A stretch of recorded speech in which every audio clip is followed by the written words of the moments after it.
स्वर्गीय डॉक्टर नीतू मांडके यांच्या 21व्या स्मृतिदिनानिमित्त आयोजिलेल्या डॉक्टर नीतू मांडके स्मृती संध्येचा प्रारंभ आपण आता करणार आहोत। अर्थातच दरवर्षीप्रमाणे पुन्हा एकदा नीतूजींच्या आठवणींना उजाळा देणार आहोत। जय जय स्वसंविद्या आत्मरूपा। स्वर्गीय डॉक्टर नीतू मांडके यांच्या 21व्या स्मृतिदिनानिमित्त उपस्थित आपल्या सर्वांचं मी डॉक्टर अलका मांडके आणि मांडके परिवार यांच्या वतीने सर्वात आधी हार्दिक स्वागत करतो आणि तुम्हाला सर्वांना विनंती करतो की 21 वर्ष सलग हा उपक्रम सुरू ठेवून डॉक्टरांच्या सर्व आठवणींना सदैव उजाळा देत राहणं हे जे स्तुत्य काम अलकाताई आणि मांडके परिवार करते त्याबद्दल आपण टाळ्यांचा गजर करावा। धन्यवाद। यानंतर मी अलकाताईंना विनंती करीन की आजच्या या कार्यक्रमाचे प्रमुख अतिथी डॉक्टर महेश करंदीकर, विशेष अतिथी आमदार परागजी अळवणी, त्याचप्रमाणे आज जी मंडळी आपली मनोगत व्यक्त करणार आहेत ते डॉक्टर बलभीम झांबरे, त्याचप्रमाणे श्रीयुत महेंद्र मारू, श्रीयुत अजित चाफळकर, श्रीयुत मधुकर देसाई आणि सुप्रसिद्ध माध्यम सल्लागार श्रीयुत जयू भाटकर या सर्वांना त्यांनी सादर मंचावर घेऊन यावं। आपल्या टाळ्यांच्या गजरात आणि मी सर्व मान्यवरांना अशी विनंती करीन की आपण मंचावर येतानाच दीपप्रज्वलन करून पुष्पार्पण करून आपल्या मनातील श्रद्धेय भाव व्यक्त करून मग स्थानापन्न व्हायचं आहे। मी डॉक्टर महेश यांना विनंती करीन की त्यांनी दीपप्रज्वलन करावं आणि त्यांच्या समवेत अन्य सर्व मान्यवरांनी त्यांच्या समवेत तिथे राहावं। तिथे एक बटन आहे डॉक्टर साहेब, इथे लाईव्ह फायर अलाउड नाही आहे, त्यामुळे आपण अशा पद्धतीने करतो, ते बटन ऑन करावं आपण अशी मी आपल्याला विनंती करतो। धन्यवाद।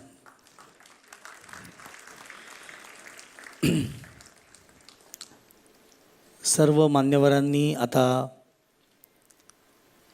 यानंतर एक छायाचित्र इथे साकारलं जात आहे।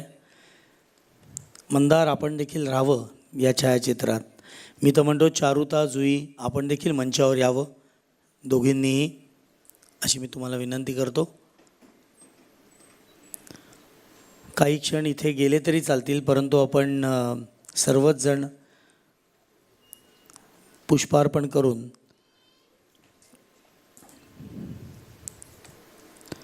मगच स्थानापन्न व्हायचं आहे। आणि त्या अगोदर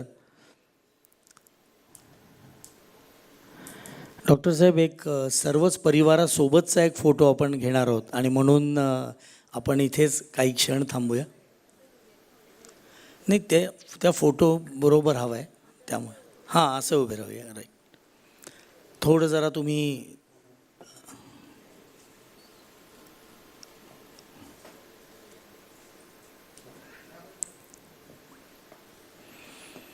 संपूर्ण वर्ष कसं जातं आपल्याला कळत नाही आणि गेला कार्यक्रम मनात असतानाच पुढचा 22 मे येतो, कालाय तस्मेन नमः म्हणायचं, परंतु त्या आठवणींचा आपल्याकडे जो ठेवा आहे तो मात्र आज आपण पुन्हा एकदा इथे व्यक्त केला जाणार आहे। सर्व मान्यवरांनी स्थानापन्न व्हावं अशी मी विनंती करतो। डॉक्टर बलभीम झांबरे यांना मी विनंती करतो की त्यांनी कृपया मंचावर येऊन आसनस्थ व्हावं, येतानाच पुष्पार्पण करून यावं।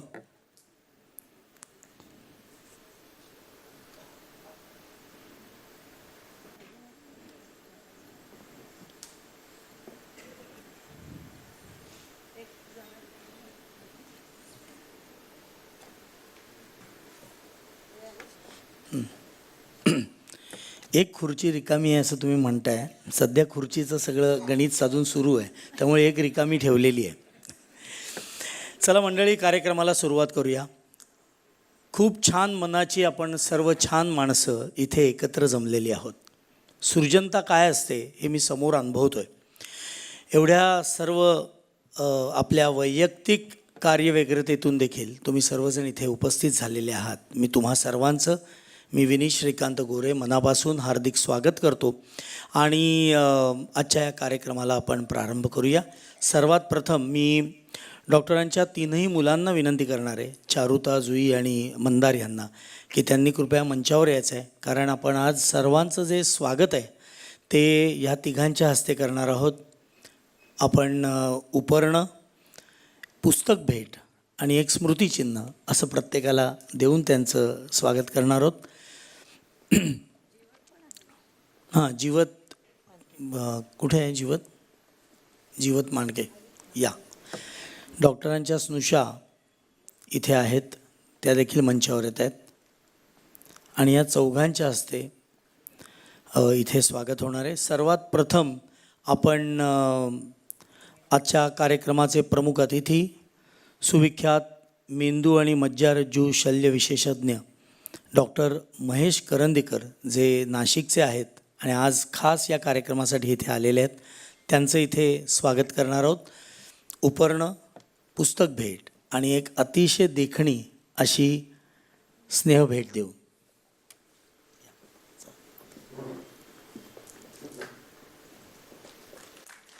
मी चारुताला विनंती करतो की पुस्तक देऊन तिने त्यांचं स्वागत करावं. त्यानंतर मंदारला विनंती करीन की त्यांनी उपरणं त्यांना परिधान करावं आणि त्यांचं स्वागत करावं. आणि जुई आणि जीवत या दोघींनी मिळून ही मूर्ती त्यांना द्यायची. नाशिकचे श्री राम मंदिर अत्यंत प्रसिद्ध आहे, आपण सर्वजण जाणतो, आणि सर्वच जग, सर्वच देश आत्ता राममय झालेला आहे आणि म्हणून खास त्यांचं ही मूर्ती देऊन आपण स्वागत करतो आहे. यानंतर मी विनंती करीन पुन्हा या चौघांनाही की त्यांनी आजचे विशेष अतिथी, प्रत्येक कार्यक्रमाला खास वेळ काढून मुद्दाम उपस्थित राहणारे आमदार परागजी आळवणी यांना इथे सन्मानित करावं. सर्वांचं स्वागत झालेलं आहे. मी पुन्हा एकदा सर्वांना विनंती करतो की जोरदार टाळ्यांनी आपण आपल्या सर्वांच्या वतीने या सर्व मान्यवरांचं स्वागत करूया. सर्वांनी आसनस्थ व्हावं अशी मी त्यांना विनंती करतो. आणि ह्या वळणावर मी डॉक्टर अलका मांडके यांना विनंती करीन की त्यांनी इथे यावं, तुमच्याशी संवाद साधावा, मनातील भावना व्यक्त कराव्यात आणि दरवर्षीप्रमाणे या कार्यक्रमाच्या मागची जी त्यांची प्रेरणा आहे ती इथे व्यक्त करावी. डॉक्टर अलका मांडके.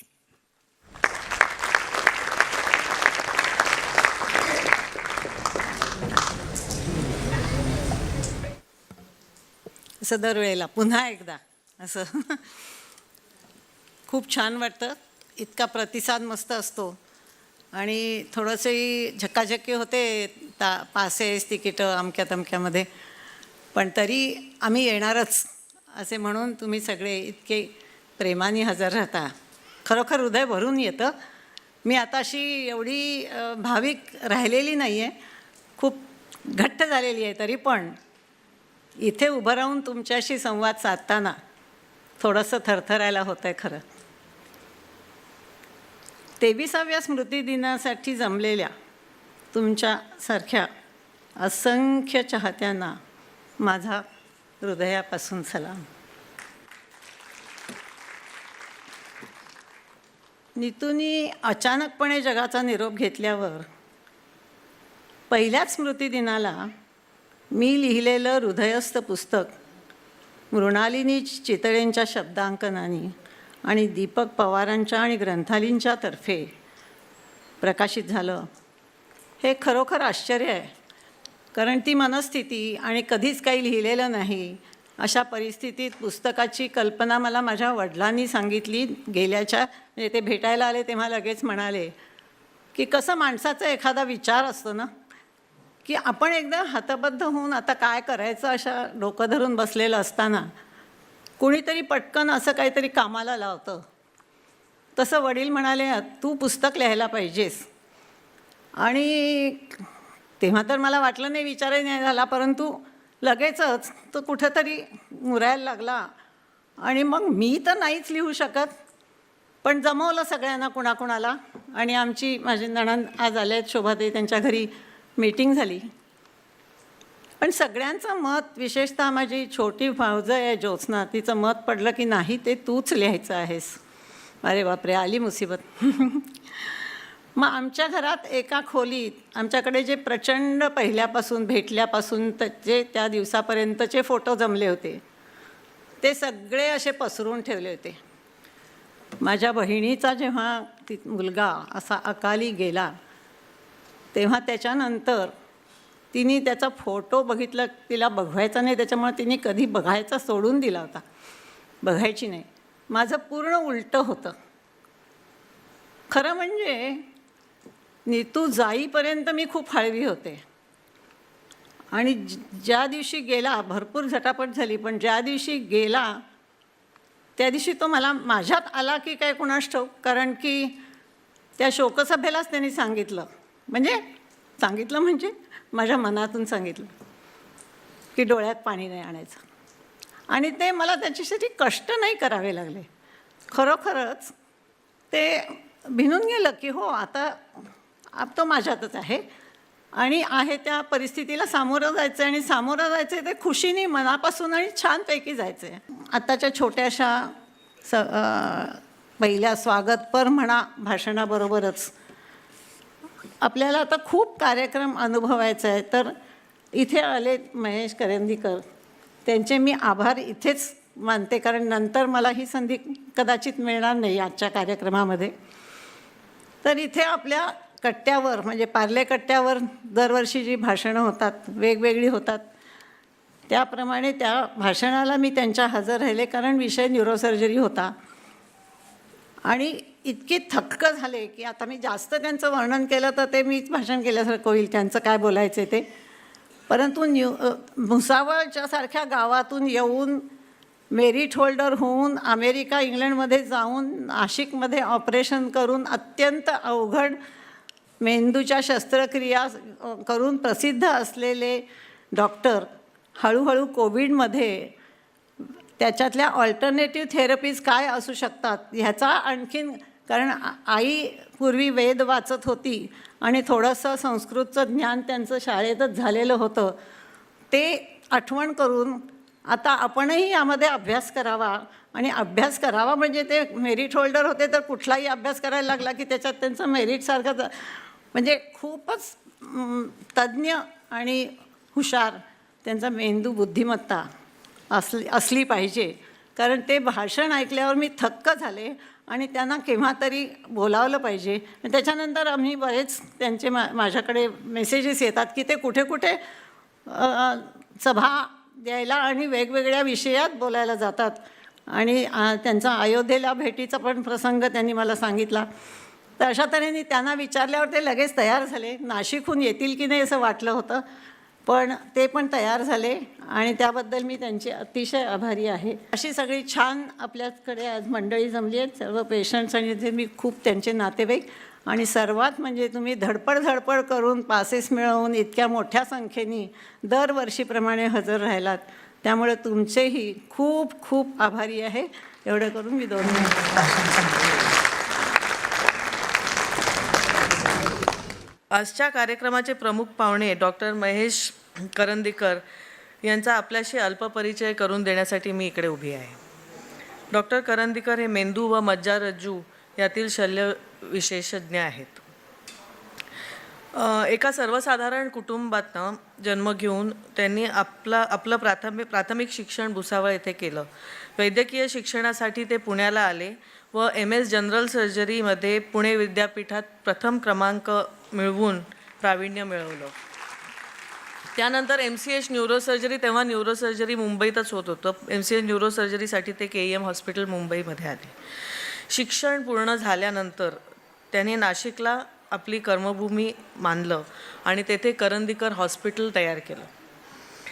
त्यांनी करंदीकर ट्रस्ट ही एक तयार केला, कारण जे गरजू पेशंट असतील ह्यांना मदत करण्यासाठी पहिल्यापासूनच त्यांनी तयारी केली होती. मी बरेच त्यांची भाषणं ऐकली. त्यांच्या भाषणातून त्यांची समाजाप्रती असलेली कळवळ जाणवते. समाजाच्या आणि विशेषतः पेशंट्सच्या गरजा काय आहेत ते ह्यासाठी आणि काय केलं पाहिजे त्याच्यासाठी याचा ते सतत विचार करतात असं भासतं. प्रिव्हेंटिव्ह न्यूरोलॉजी म्हणजे ॲक्सिडेंट्स होतात त्याच्यामुळे न्यूरोसर्जरी लागते, पण ते ॲक्सिडेंट्स प्रिव्हेंट कसे करायचे, हेल्मेट्स कसे घालायचे त्याच्यावर त्यांनी भरपूर अवेअरनेस क्रिएट केला आहे. एपिलेप्टिक पेशंट्सना ॲक्सिडेंट्स होतात ते प्रिव्हेंट कसे करायचे, त्याच्यामुळे प्रिव्हेंटिव्ह न्यूरोलॉजी हे त्यांनी बहुतेक त्यांनीच टर्म कॉईन केली असणार नाशिकमध्ये पहिल्यांदा.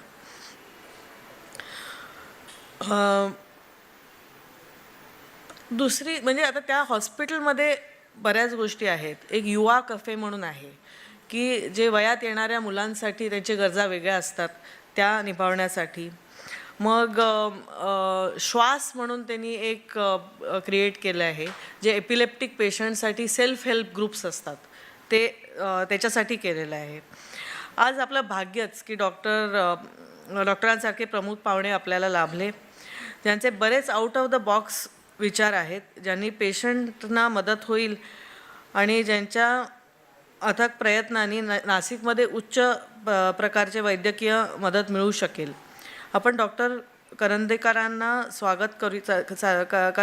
स्वागत करूया आणि त्यांना 2 शब्द बोलायची मी विनंती करते. आजच्या कार्यक्रमाच्या प्रमुख होस्ट डॉक्टर अलकाताई, डॉक्टर चारुता, माझी छान ओळख करून दिलेल्या डॉक्टर जुई, मंदार, जीवत,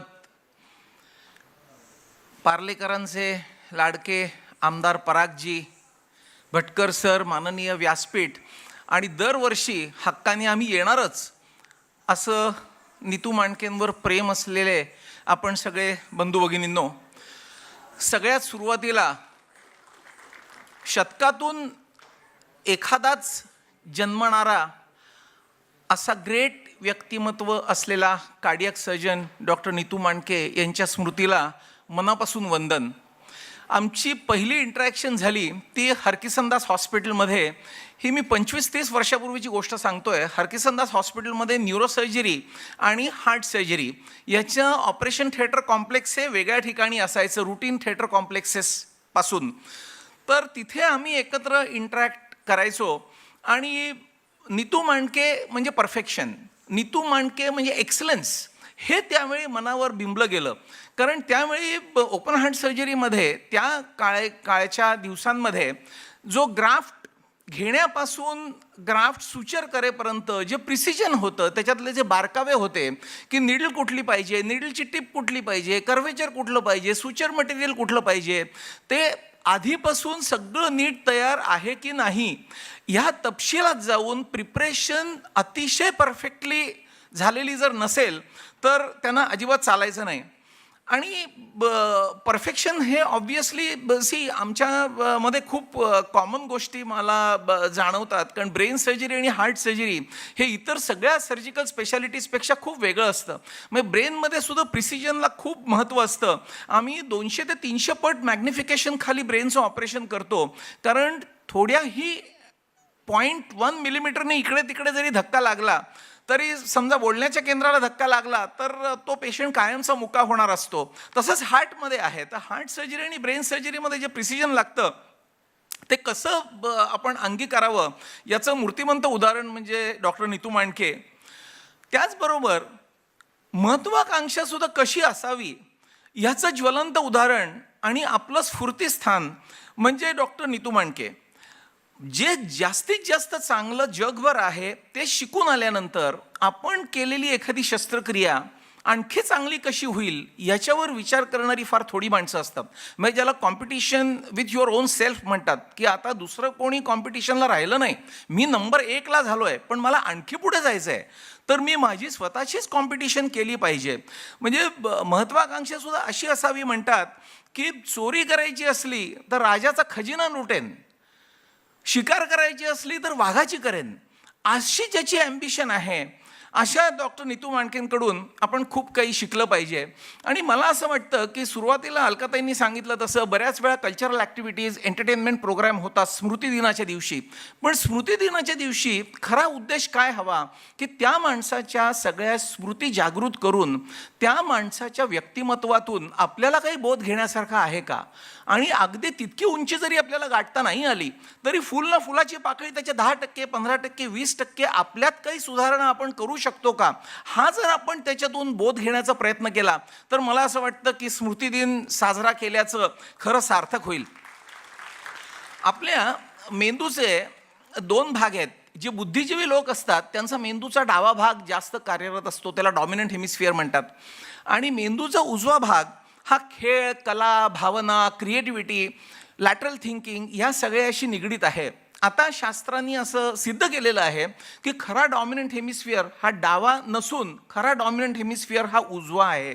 त्याच्यामुळे जे लोक creativity, lateral thinking, games, fitness ह्या सगळ्या गोष्टी करतात त्यांचा मेंदू जास्त चांगलं काम करू शकतो, जास्त नवीन डिस्कवरीज करू शकतो, जास्त परफेक्टली काम करू शकतो. डॉक्टर नीतू मांडके कॉलेजमध्ये असल्यापासून नंतरपर्यंत सुद्धा he was an extraordinary athlete. आत्ता आपण जी फिल्म पाहिली त्याच्यामध्ये फुटबॉल खेळणारे नीतू मांडके बघितले तेव्हाच माझ्या मनामध्ये आलं की या व्यक्तीने आपले दोन्ही हेमिस्फिअर इक्वली वापरले. आणि खरोखर मी आता मगाशी बसलो तेव्हा गुगल सर्च करत होतो की किती हार्ट सर्जन आणि किती न्यूरोसर्जन्स फुटबॉल प्लेयर्स आहेत, तर हाताच्या बोटावर मोजण्या इतके जगातली काही नावं मला सापडली, जगातली, भारतातलीच नाही. तर अशी व्यक्तिमत्व का एवढी मोठी होतात ह्याचे कारण मीमांसा आपण करायला लागलो की आपल्या एक लक्षात येतं की नीतू मांडके ही व्यक्ती खरोखरच का थोर होती, की माणूस कुठून कुठे पोहोचला त्याच्या आयुष्यामध्ये हे खूप महत्त्वाचं असतं. आपण एखादी उंची गाठतो तेव्हा माणूस किती पायऱ्या चढल्या याला महत्त्व आहे. एखादा माणूस जर ऑलरेडी 90व्या पायरीवर असला आणि तो 95व्या पायरीवर चढला तर त्याच्यापेक्षा जास्त महत्त्व आहे जो 25, 30, 35व्या पायरीपासून 95 पायरीपर्यंत पोहोचलेला आहे. आणि ते खरं आयुष्यातलं अचिव्हमेंट आहे. डॉक्टर नीतू मांडके अतिशय मध्यमवर्गीय परिस्थितीमधून वर आले. त्यांना जेव्हा स्कॉलरशिप घेऊन ते BJ मेडिकल कॉलेजमध्ये त्यांना ॲडमिशन मिळाली तेव्हा पहिला जो डीनचा ॲड्रेस असतो सगळ्या स्टुडंट्सना, तेव्हा डीननी सांगितलं की आता तुम्ही सगळे डॉक्टर होणार तर डॉक्टरनी कसं सुटाबुटात पाहिजे, इमेज डॉक्टरची फार महत्त्वाची असते. तेव्हा डॉक्टर नीतू मांडकेंनी हात वर करून प्रश्न विचारला की तुम्ही म्हणता हे बरोबर आहे, पण शिष्यवृत्ती घेऊन आम्ही जी मुलं शिकतोय त्यांना सूटबूट परवडणार कसा. तर इथून सुरुवात करून शेकडो कोटीचं हॉस्पिटल नुसतं स्वप्नात बघून नाही तर प्रत्यक्षात उतरवणारं हे व्यक्तिमत्व, की जेव्हा हॉस्पिटलवर हेलिकॉप्टर ॲम्ब्युलन्सेसनी पेशंट्स येतील, म्हणजे प्लॅनिंग ॲज वेल एज एक्झिक्युशन हे किती एक्स्ट्राऑर्डिनरी आहे आणि एक माणूस किती मोठं अचीव करू शकतो ह्याच्यातून आपण स्फूर्ती घेण्यासारखी आहे. दुसरी गोष्ट, ज्याच्याकडे शेकडो कोटी आहेत किंवा ज्याचं खूप नाव आहे, जो खूप मोठा आहे, तोच खरा मोठा नसतो, तर खरं मोठ्या दिलाचा माणूस मोठा असतो. आपण आता फिल्ममध्ये बघितलं, डॉक्टर चौकरांनी एक इन्सिडन्स सांगितला की एका लहान मुलाचं ऑपरेशन सुरू असताना खूप ब्लिडिंग होत होतं आणि ब्लड बँकेमध्ये त्या गटाचं रक्त नव्हतं, म्हणून पेशंटचं ब्लड ग्रुप A पॉझिटिव्ह आहे आणि माझा पण ब्लड ग्रुप A पॉझिटिव्ह आहे, म्हणून दोन्ही हातांमध्ये 2 रक्ताच्या बाटल्या स्वतःचं रक्त देऊन जेव्हा एखादा डॉक्टर पेशंटचा जीव वाचवायला जातो तेव्हा त्याच्यापेक्षा मोठं आणखीन काय कार्य असणार आणि त्याच्यापेक्षा मोठं उत्तुंग व्यक्तिमत्व काय असणार, हे सुद्धा आपल्याला खूप शिकण्यासारखं आहे. आणि मी म्हटलं तसं आता ऑलरेडी 9 वाजत आलेले आहेत आणि डॉक्टर मांडकेंसारख्या व्यक्तिमत्वाबद्दल बोलायचं ठरवलं तर 3 तास सुद्धा पुरणार नाहीत. पण महत्त्वाचे, जसं स्मृतिदिनाला आपण बघितलं की त्यांच्याकडून आणि अलकाताईंकडून आपल्याला काय काय शिकायला मिळायला पाहिजे आणि काय काय आपण स्फूर्ती घेऊन आपली प्रगती करायला पाहिजे ह्याचा आज आपण सगळ्यांनी विचार करणं फार गरजेचं आहे. प्रत्येक यशस्वी पुरुषाच्या मागे एक त्यागी स्त्री असते आणि जितका जास्त यशस्वी तितका त्या स्त्रीकडून जास्तच त्यागाची अपेक्षा असते.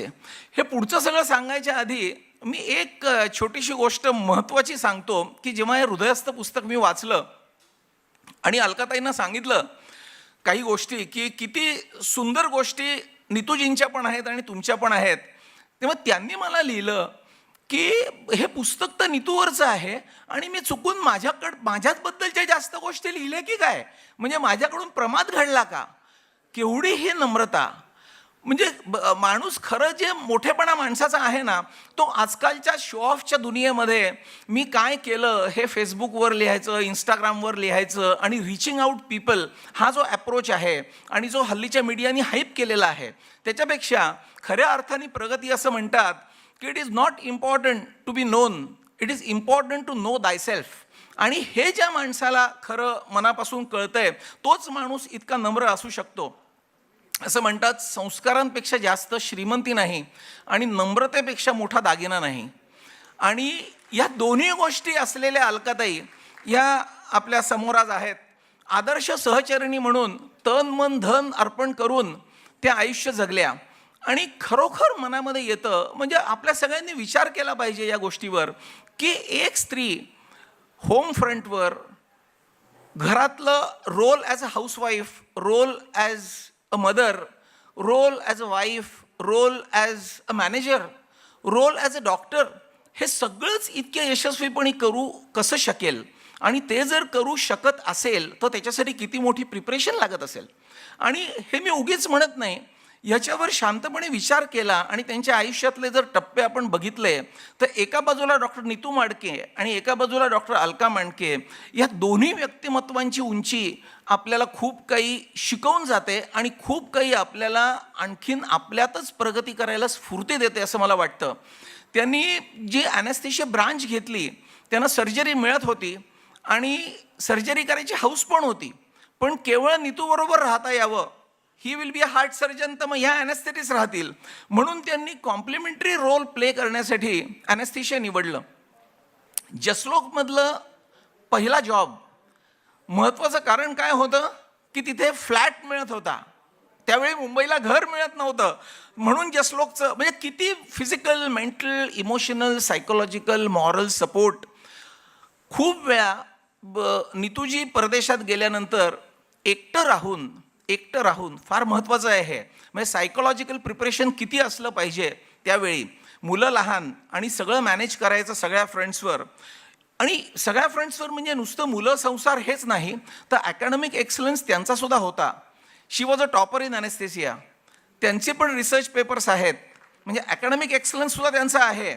आणि नुसतं ॲकॅडमिक एक्सलन्स नाही, इवन प्रॅक्टिकल एक्सपिरियन्सबद्दल बोलायचं झालं तर मी न्यूरोसर्जन असल्यामुळे नॅचरली मला भावलेल्या काही गोष्टी की डॉक्टर एच.एम. दस्तूर आणि डॉक्टर गजेंद्र सिंग यांना ॲनेस्थेशिया अनेक वर्ष देणाऱ्या ॲनेस्थेटिस्ट, म्हणजे त्यांची काय लेव्हल आणि योग्यता पाहिजे.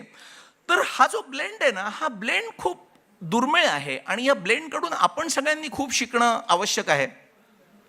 मगाशी मी डॉक्टर नीतूबद्दल जसं म्हटलं की किती पायऱ्या चढल्या हे महत्त्वाचं, तसं अलकाताईंचं सुद्धा लहानपण उगारच्या छोट्याशा गावात झालं आणि तिथून त्या पहिल्यांदा फर्ग्युसन कॉलेजमध्ये आल्या तेव्हासुद्धा त्यांना खूप, आपण अगदी लंडन, पॅरिस, फ्रँकफर्टला गेल्यासारखं ॲडजस्ट व्हायला त्यांना सायकोलॉजिकल ट्रान्सफॉर्मेशन करावं लागलं. आणि मग तिथून पुढे ब्रिस्टॉल, लंडन, कोलंबिया आणि जगभर अनेक ठिकाणी त्या फिरल्या. पायऱ्या किती चढल्या याच्याबरोबरच पायऱ्या कशा चढल्या हेही महत्त्वाचं आहे. म्हणजे कुठलंही काम कसं तरी करून टाकून उपयोग नाही आहे, ते अतिशय नीट करणं. जसं नीतू मांडके सर्जरी करायचे, परफेक्शन, एक्सलन्स, उत्तमाची आराधना, उत्तमाचा ध्यास. आणि आपल्या व्यक्तिमत्वातला ब्लेंड जो आहे, म्हणजे जग फिरलेलं, अनेक कॉन्टिनेंट्समध्ये माणसांनी नाव मिळवल्यानंतर माणूस जेव्हा मोठा होतो, जगातल्या प्रगत देशांमधलं अत्याधुनिक तंत्रज्ञान आत्मसात करतो आणि वैद्यकीय क्षेत्रामध्ये नाव मिळवतो, त्याचवेळी आपल्या मनातलं जे मूळ आहे ते मूळ तसंच्या तसं ठेवणं ही खूप मोठी गोष्ट आहे. आपल्या देशामध्ये जे पौर्वात्य संस्कार आहेत, म्हणजे हृदयस्थ पुस्तक तुमच्यापैकी ज्यांनी वाचलं असेल त्यांना माहीत असेल की त्या 16 सोमवार आणि हरताळिकेचं व्रतसुद्धा करणाऱ्या अलकाताई आहेत. चारुता, जुई, मंदार हे सगळे लहान असताना त्यांच्यावर अतिशय उत्तम संस्कार त्यांनी करण्याला वेळ आणि शक्ती ठरवून खर्च केलेली आहे. म्हणजे मंदारच्या मुंजीचा जो फोटो पुस्तकात आहे तो बघत राहिलो मी, आणि मला असे अनेक लोक माहिती आहेत, so called successful couples in life with big name, fame, money, की आम्हाला ना हे सगळं खूप करायचं आहे हो, पण वी आर सो बिझी की आम्हाला ना जमतच नाही. म्हणजे आम्ही इतके मोठे की आमची इच्छा आहे पण जमत नाही. तर कळतं पण वळत नाही, आणि ज्यांना वळतं आहे त्यांची त्याच्यासाठी किती प्रिपरेशन असली पाहिजे याच्यातून आपण खूप काही स्फूर्ती या दोघांकडून मला असं वाटतं घेऊ शकतो. डॉक्टर नीतू मांडके अकाली गेले, फक्त 55 वर्ष जगले, आणि जेव्हा खरं ते खूप काही करू शकणार होते तेव्हाच त्यांना देवाने जवळ बोलावून घेतलं. का बरं असं असेल? स्वर्गातही चांगल्या माणसांची कमी होती का? किंवा मनात येतं की एक्सेप्शनल, आत्ताच भटकर सरांनी सांगितलं तसं शतकात जन्मलेला एखादा व्यक्ती, देवाला असं वाटलं असेल का की आणखी थोडेसे असे बनवावे नीतू मांडके, मग एक सॅम्पल म्हणून पाहिजे समोर, म्हणून त्यांना लवकर बोलावून घेतलं असेल का? हे अलंकारिक झालं, पण खोलात विचार केल्यानंतर असं वाटतं की every dark cloud has a silver lining. Every dark cloud has a silver lining. अकाली गेले, आणखी निश्चितपणे जगायला हवे होते, पण कसे गेले? क्षणार्धात गेले. आम्ही न्यूरोसर्जरीमध्ये इतके पेशंट्स बघतो की ज्यांना ब्रेन ट्यूमर झालेले असतात, कॅन्सर झालेले असतात, रेडिओथेरपी होते, किमोथेरपी होते, ते ICUमध्ये बेडरिडन असतात, व्हेंटिलेटरवर असतात, बेडसोर्स होतात. म्हणजे हे गेले तर बरं असं इतरांना वाटतं, पण आयुष्य अननेसेसरी प्रोलॉंग होतं. आपल्याला माहिती आहे सचिन तेंडुलकरच्या रिटायरमेंटच्या वेळेचं त्याचं जे भाषण आहे ते आजही यूट्यूबवर आहे, की माणूस शिखरावर असताना जो रिटायर होतो दॅट इज एक्सेप्शनल. तर एक्सेप्शनल जगलेले डॉक्टर नीतू मांडके आणि एक्सेप्शनली 2 दिवसात अचानक निघून गेलेले डॉक्टर नीतू मांडके, हे दोन्ही एक्सेप्शन ज्या माणसांनी एका आयुष्यात अनुभवलं त्याला नियती हे एकच कारण असू शकेल का? का आणखी पण काही फॅक्टर्स असू शकतात? म्हणजे आपल्या शंकराचार्यांच्या प्रार्थनांमध्ये एक फेमस प्रार्थना आहे, अनायसेन मरणम विना दैन्यन जीवनम.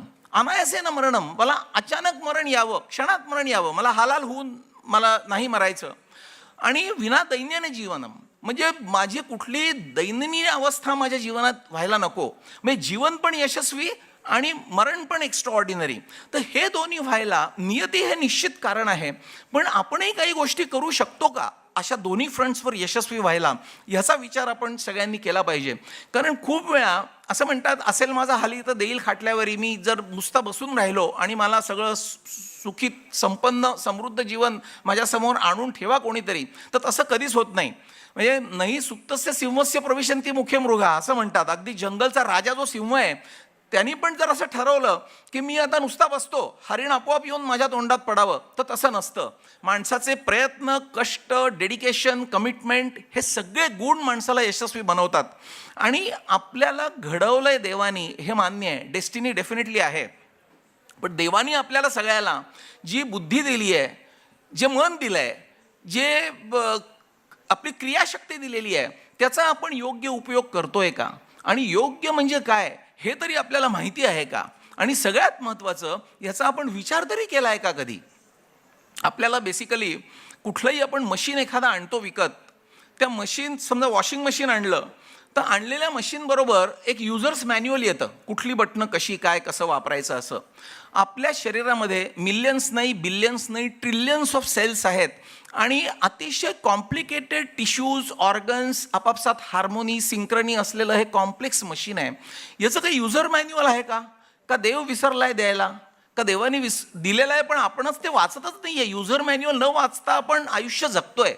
आपल्याला जसं हल्ली आपण गुगल लोकेशन शेअर करतो की नाही कोणाबरोबर, की मला कुठे जायचं आहे, दिशा काय आहे माझी, तर आपण आपल्या आयुष्याची दिशा ठरवली आहे का? आपण काही गोल ठरवला आहे का?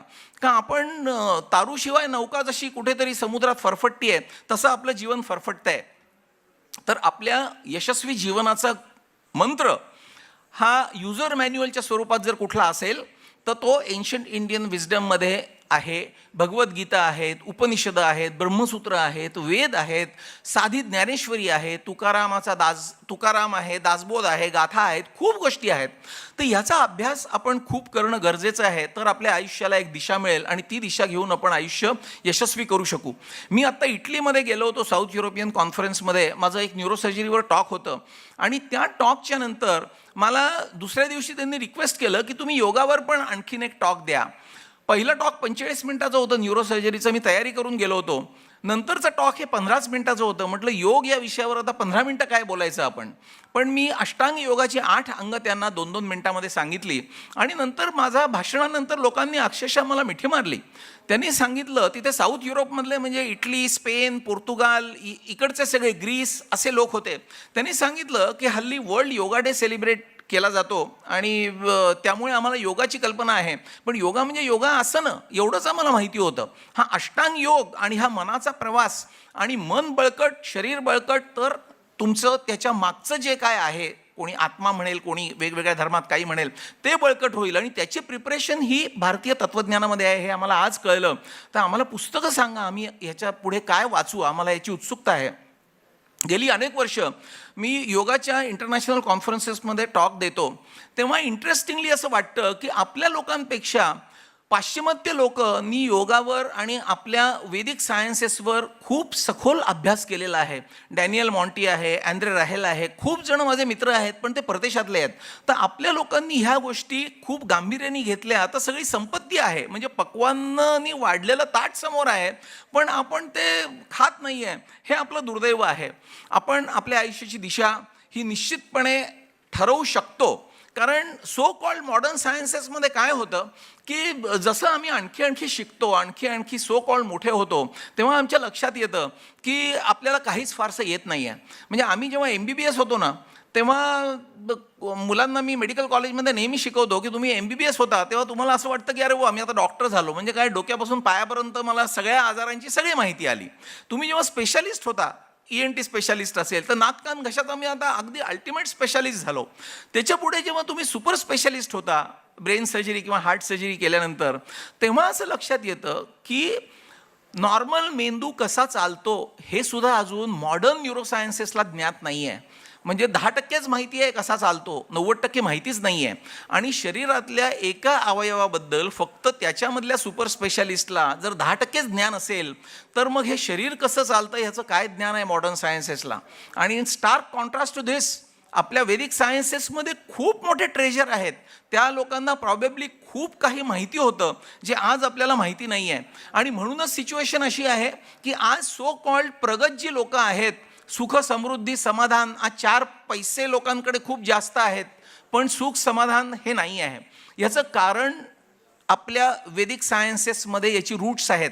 आणि जर त्याचं आपण डायग्नोसिस बरोबर केलं आणि ते डायग्नोसिस आपण करेक्ट करून त्याला ट्रीटमेंट दिली, तर मला असं वाटतं की सध्याची जी सिच्युएशन आहे आणि समाजातले बरेच प्रॉब्लेम्स आहेत ते रिव्हर्स होतील.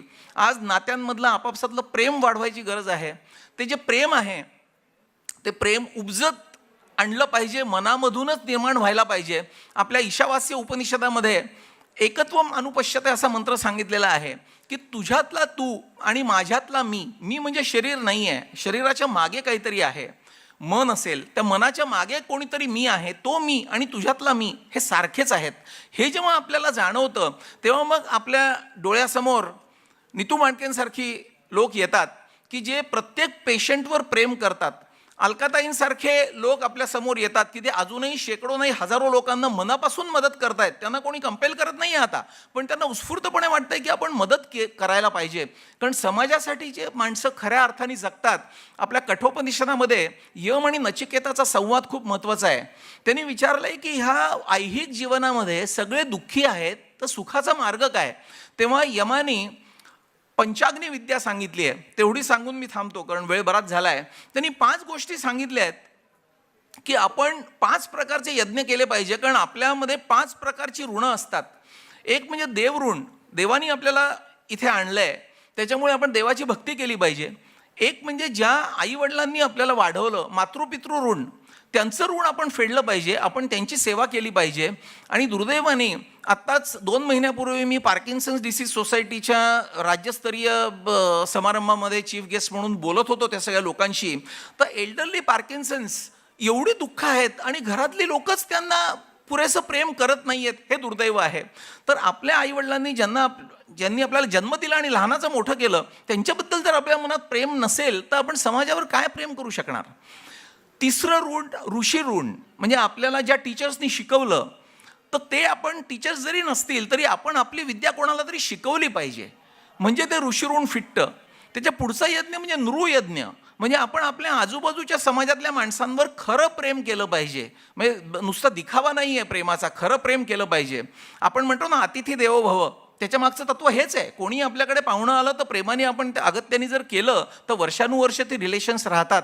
आत्ता मंदारच मगाशी म्हणला की आईने किती लोकांशी परिचय वाढवून ठेवलेला आहे, तो गोतावळा वाढतोच आहे. पण हे सगळ्यांना बरोबर घेऊन जाणं हे ज्वलंत अध्यात्म जगणं आहे. आणि मला असं वाटतं अशा व्यक्तींना अध्यात्माची ग्रंथ जरी वाचले नाहीत तरीसुद्धा त्यांचं यश हे नुसत्या पुस्तकी ज्ञानापेक्षा खूप मोठं आहे. आणि सर्वे भवन्तु सुखिनः सर्वे सन्तु निरामयः असा जगाला जो आपण संदेश देतो, त्या आपल्या संस्कृतीचं पुनरुज्जीवन करण्यासाठी डॉक्टर नीतू मांडके आणि डॉक्टर अलका मांडकेंचा आदर्श आपण डोळ्यापुढे ठेवायला पाहिजे. आपल्या डोळ्यापुढे आपण जर आदर्श ठेवून ॲनलाईज केलं, स्वतःला ॲनलाईज केलं की आपलं काय आपण इम्प्रूव्ह कुठे करू शकतो, आणि त्याचा जर आपण ध्यास घेतला तर मला असं वाटतं दोन्ही हातात रक्ताच्या बाटल्या घेतलेले नीतू मांडके आपल्यासमोर येतील. दरवर्षी हा स्मृतिदिन उत्साहाने साजरा करणाऱ्या अलकाताई येतील आणि ते आपल्याला पुढच्या आयुष्यासाठी गाईड करत राहतील. आणि जर आपण हे करू शकलो, आपण आपल्या आयुष्याचं ऑडिट करू शकलो, आपण इन्कम टॅक्सचं रिटर्न भरतो, फायनान्शियल ऑडिट्स करतो, तसं आपण आपल्या इमोशन्सचं ऑडिट करू शकलो, आपल्या समाजसेवेचं ऑडिट करू शकलो, आपण इतके दिवस जगलो त्याच्यामध्ये किती दिवस आपण दुसऱ्यासाठी जगलो याचं ऑडिट करू शकलो, तर मला असं वाटतं की त्याच्यातली सुधारणा हा डॉक्टर नीतू मांडकेंना एक सगळ्यात मोठा श्रद्धांजली आपण अर्पित केली असं होऊ शकेल आणि स्मृतिदिन चांगला साजरा झाला असं. IPS निंबाळकर साहेब, भरतजी दाभोळकर ही अनेक मान्यवर मंडळी इथे आलेली आहेत. मी विनंती करतो सर्वांना टाळ्यांच्या गजरात आपण त्यांचं इथे स्वागत करूया. निंबाळकर साहेब, निंबाळकर सर आलेले आहेत इथे आणि त्यांचं आपण इथे स्वागत करतो आहोत. धन्यवाद. अनेकदा खूप वेळ बोलल्यानंतर मेंदूला झिंजिण्या येतात, पण इतकं अप्रतिम, इतके वलय, इतके बहुआयामी असं तुमचं वक्तव्य ऐकल्यानंतर मेंदू हा रिफ्रेश झालाय आणि एवढा वेळ बसून सुद्धा मज्जारज्जूला ताण बसलेला नाही अजून. ही किमया आहे. जोरदार टाळ्यांनी आपण पुन्हा एकदा महेशजींचं विशेष कौतुक करूया.